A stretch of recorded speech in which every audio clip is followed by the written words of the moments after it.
Number two, this can provide an opportunity for the U.S. to help stimulate the Asia-Pacific nations to confront major issues affecting their economic relationships. These major issues include the need for a rebalancing among economies, including more home consumption in some nations and less consumer debt and long-term debt in ours and others. The issues also include addressing currency manipulation by some countries, which is now forcing other nations, including Vietnam, to take troublesome remedial steps. I was also pleased that APEC is making progress on addressing NTBs and liberalizing trade in environmental goods and services. Number three, participate actively in the TPP negotiations. It's worth noting that taken together, the TPP bloc would be our 9th largest partner. Number four, in addressing these negotiations, the realities relating to trade must be addressed. The U.S. has an FTA with several of the nations, as we know, Peru, Chile, Singapore, and Australia. And those FTAs differ from one another in some respects.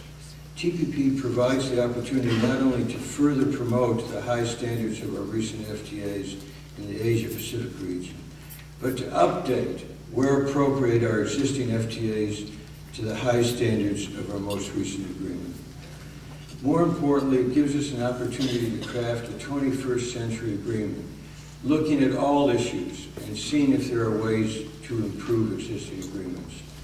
As to New Zealand, we know there are major issues regarding agriculture. As to Vietnam, their active participation in the TPP negotiation provides important opportunities, but the challenges must be confronted. Vietnam's efforts to transition from a non-market economy are to be commended, but work remains to be done. There are major agricultural and IPR issues. There's also the fact that as part of its legacy as a command economy, there is not a free labor market in Vietnam. Workers do not have their basic international rights, but must belong to an organization tied into the ruling party. A discussion about worker rights in Vietnam will make clear why many of us have pushed the importance of workers' rights. It can be seen in the experience of the U.S. with Cambodia. Years ago, the Clinton administration negotiated an agreement with Cambodia that provided it more access to the U.S. payroll market, conditioned upon workers having their basic rights.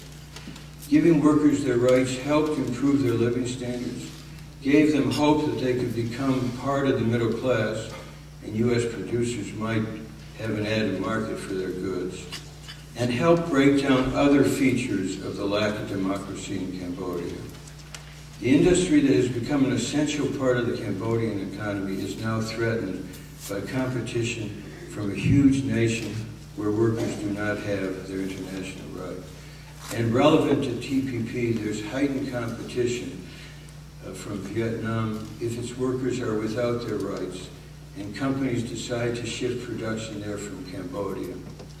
So negotiations with Vietnam will exemplify how trade issues are not simple, that there must be an understanding that international trade conditions are interactive, that trade issues are not single but multifaceted, and that there's a mutual interest for the U.S. and its trading negotiators in having provisions that affect the basic rights of workers.